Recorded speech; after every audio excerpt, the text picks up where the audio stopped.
ಇಂದೇ ಡೌನ್ಲೋಡ್ ಮಾಡಿ ಮತ್ತು ನಿಮ್ಮ ನೆಚ್ಚಿನ ಶೋಗಳನ್ನು ಆನಂದಿಸಿ. ದೇವ್ರೆ, ಅಮ್ಮವ್ರು ಎಲ್ಲಿದ್ದಾರೆ ಅಂತಲೇ ಗೊತ್ತಾಗ್ಲಿಲ್ವಲ್ಲ. ಪರವಾಗಿಲ್ಲ, ಕೆಂಚಿನಹಳ್ಳಿ ಅಂತ ಹೇಳಿದ್ರಲ್ಲ, ಮೊದಲು ಅಲ್ಲಿಗೆ ಹೋಗ್ತೀನಿ.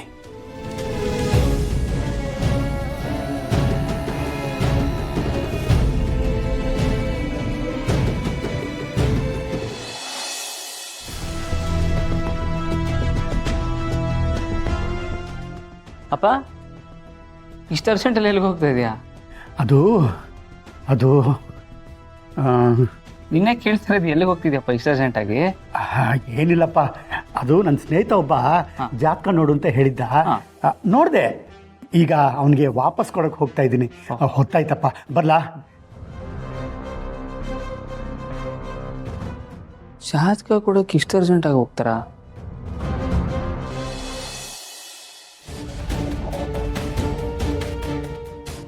ಯಾವ ಕಡೆಗೆ ಹೊಟ್ರಿ? ಯಾವುದಾದ್ರೂ ಒಳ್ಳೆ ಕೆಲ್ಸಕ್ಕೆ ಹೋಗ್ಬೇಕಾದ್ರೆ ಈ ರೀತಿ ಎದುರು ಬರೋದು ಅನಿಷ್ಟ. ಒಳ್ಳೆ ಕೆಲಸನಾ? ಪರವಾಗಿಲ್ವೇ, ನಿಮ್ಮಿಂದ ಒಳ್ಳೆ ಕೆಲಸಗಳೆಲ್ಲ ಆಯ್ತದಾ? ಒಳ್ಳೆ ಕೆಲಸಗಳು ಏನಿದ್ರು ಮನುಷ್ಯತ್ವ ಇರೋರು ಮಾಡೋದು, ರಾಕ್ಷಸರಲ್ಲ. ಸಾವಿತ್ರಿ, ಬರ್ತಾ ಬರ್ತಾ ಅತಿ ಆಯ್ತು ನಿಂದು. ಗಂಡ ಅನ್ನೋ ಮರ್ಯಾದೆ ಇರಲಿ. ಪರವಾಗಿಲ್ವೇ, ಮಾತುಗಾದ್ರೂ ನೀವು ನನ್ನ ಗಂಡ ಅಂತ ಒಪ್ಕೊಂಡ್ರಲ್ಲ. ಅದು ಸರಿ, ಸಾಹೇಬ್ರು ಎಲ್ಲೋ ಸವಾರಿ ಉಂಟಂಗೈತೆ? ಎಲ್ಲಿ ಹೋಗ್ತೀನಿ, ಎಲ್ಲಿ ಬರ್ತೀನಿ ಎಲ್ಲ ಹೇಳ್ಕೊಂಡು ಕುತ್ಕೊಂತೀನಿ. ಒಂದೆರಡು ದಿನ ಮಲಿರಲ್ಲ, ಯಾವುದೋ ಕೆಲಸ ಮೇಲೆ ಹೋಗ್ತೀನಿ. ಆಯ್ತಾ? ನಿಂತ್ಕೊಳ್ಳೋ.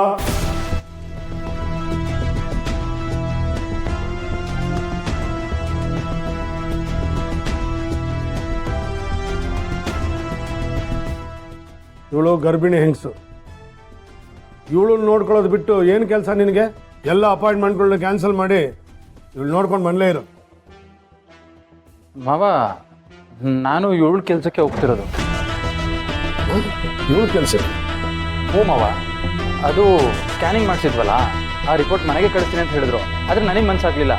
ನಾನೇ ಖುದ್ದಾಗಿ ಹೋಗಿ ಆ ರಿಪೋರ್ಟ್ ಕಲೆಕ್ಟ್ ಮಾಡಿಕೊಂಡು ಡಾಕ್ಟ್ರು ಇವಳ ಬಗ್ಗೆ ಏನು ಹೇಳ್ತಾರೆ ಅಂತ ಕೇಳ್ಕೊಬೇಕಿತ್ತು.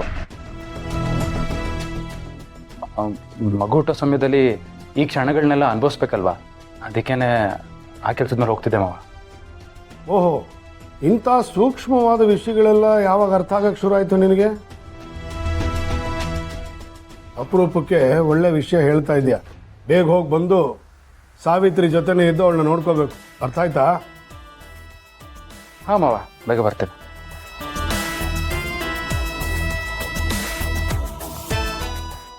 ಏನಮ್ಮ ಯೋಚನೆ ಮಾಡ್ತಾ ಇದೆಯಾ? ಬರ್ತೀನಿ ಅಂತ ಹೇಳಿದನಲ್ಲ, ಬರ್ತಾನೆ ಬಿಡು.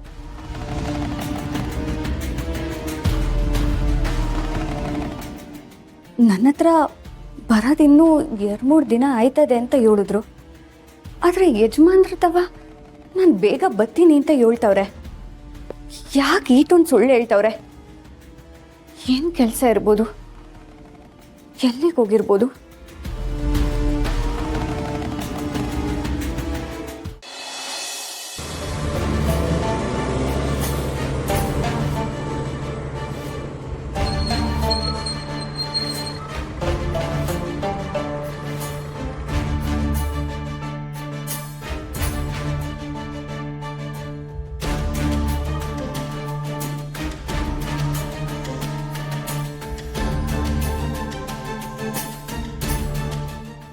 ಮಾ, ಒಂದು ಟೀ ಕೊಡಿಮ್ಮ.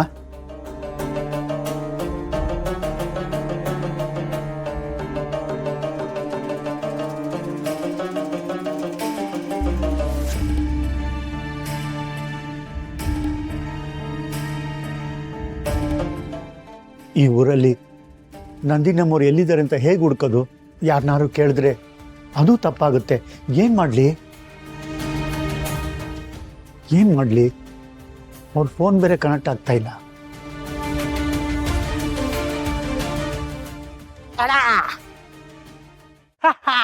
ನಾವು ದನಕಾಯೋರು, ನಮ್ಮನ್ಯಾರು ಶಿವ ಕೇಳೋರು. ನಾವು ದನಕಾಯೋರು. ನಮ್ಮ ಚೋಟು ಅಲ್ವಾ?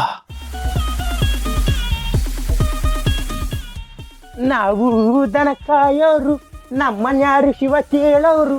ನಾವು ಅಕ್ಕ ಯಾಕೋ ಅಕ್ಕ ಸಖತ್ ಸ್ವೀಟ್ ಇರೋ ಬಾಯಲ್ಲಿ ಇಟ್ಕೊಂಡಿದ ತಕ್ಷಣ ಕರ್ಗೋಗು 2 ಪ್ಯಾಕೆಟ್ ಬಿಸ್ಕೆಟ್ ಕೊಡ್ರಕ್ಕ. ತಗೊಳಕ.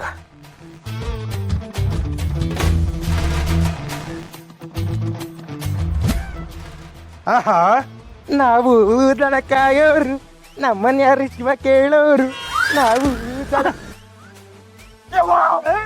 ಚೋಟು ಎಲ್ಗ ಓಡೋಗ್ತೀಯಾ? ಎಲ್ಲ ಅಮ್ಮೋರು ಅದು ಅದು ಅಮ್ಮೋರು ನನಗೆ ಗೊತ್ತಿಲ್ಲ.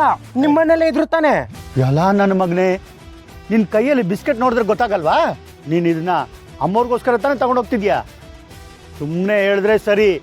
ಅಷ್ಟಕ್ಕೂ ನನ್ನ ಕರೆದಿರೋದು ಅಮ್ಮೋರೆ. ಅದಕ್ಕಂತಾನೆ ಈ ಹಳ್ಳಿಗೆ ನಾನು ಬಂದಿರೋದು. ಎಲ್ಲಿದ್ದಾರಂತ ಹೇಳೋ. ಅಯ್ಯೋ, ಅಮ್ಮವ್ರು ಕಡ್ದಿರೋದಾ? ಸರಿ ಸರಿ, ನನ್ನ ಜೊತೆ ಬನ್ನಿ. ನಡಿ. ಎಲ್ಲರೂ ಸರಿಯಾಗಿ ಕೇಳಿಸ್ಕೊಂಡ್ರು. ನಾವು ಇದುವರೆಗೂ ಏನೇನೋ ಕೆಲಸಗಳನ್ನ ಮಾಡಿದ್ದೀವಿ. ಕೆಲವೊಂದು ಕೆಲಸಗಳು ಸಕ್ಸಸ್ ಆಗಿದೆ, ಕೆಲವೊಂದು ಕೆಲಸಗಳು ಫೇಲ್ಯೂರ್ ಆಗಿದೆ. ಹಂಗನ್ ಮಾತ್ರಕ್ಕೆ ಫೇಲ್ ಆಗಿರೋ ಕೆಲಸದ ಬಗ್ಗೆ ಯೋಚನೆ ಮಾಡ್ಕೊಂಡು ಕೂರಕ್ಕಾಗಲ್ಲ.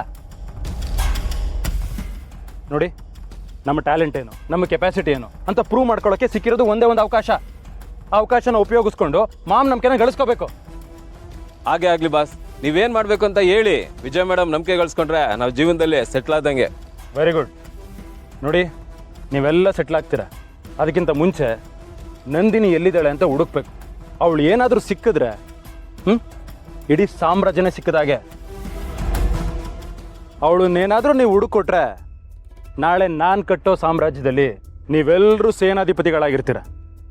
ಆಯ್ತು ಬಾಸ್, ನೀವು ರಾಜ, ನಾವೆಲ್ಲ ನಿಮ್ಮ ಸೇನಾಧಿಪತಿಗಳು. ಆಮೇಲೆ ಏನಿದ್ರು ನಿಮ್ದೇ ರಾಜಭಾರ. ನಾವೆಲ್ಲ ತೂರಾಡ್ತಾ ತೇಲಾಡ್ತಾ ಮಜಾ ಮಾಡ್ಬೋದು. ಲೈ, ಆ ರೀತಿ ಮಜಾ ಮಾಡಬೇಕು ಅಂದರೆ ಮೊದಲು ನಾವು ಕಷ್ಟಪಡಬೇಕು. ಕಷ್ಟಪಟ್ಟು ಅವಳನ್ನ ಹುಡುಕ್ಬೇಕು. ಆಮೇಲೆ ಅವಳು ಸಿಕ್ಕಿದ್ಮೇಲೆ ಅವಳಿಗೆ ಕಷ್ಟ ಕೊಡಬೇಕು. ಆ CCTV ಫುಟೇಜ್ ಬಗ್ಗೆ ಹೇಳಿದ್ನಲ್ಲ, ಏನಾಯ್ತದು? ಬಾಸ್, ಆ CCTV ಫುಟೇಜ್ ಸಿಕ್ಕಿದೆ. ಆ ಸುಬ್ಬು ಮನೆ ಮುಂದೆ ಇರೋ ಫುಟೇಜ್ ಇದು ನೋಡಿ.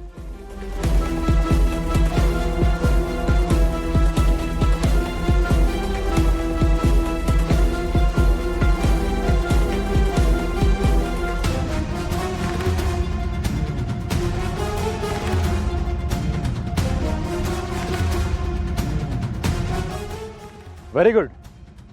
ಅವಳು ಇಲ್ಲಿಂದ ಆಟೋ ಹೊತ್ಕೊಂಡು ಮೂವ್ ಆಗಿದ್ದಾಳೆ ಅಂದಮೇಲೆ ನಾವು ಆಟೋದವನ್ನ ಹಿಡಿದ್ರೆ ಅವಳು ಎಲ್ಲಿ ಹೋಗಿದ್ದಾಳೆ, ಎಲ್ಲಿದ್ದಾಳೆ ಅಂತ ಕ್ಲೀನಾಗಿ ಗೊತ್ತಾಗುತ್ತೆ. ನಡಿ ನೋಡ್ಕೋಣ.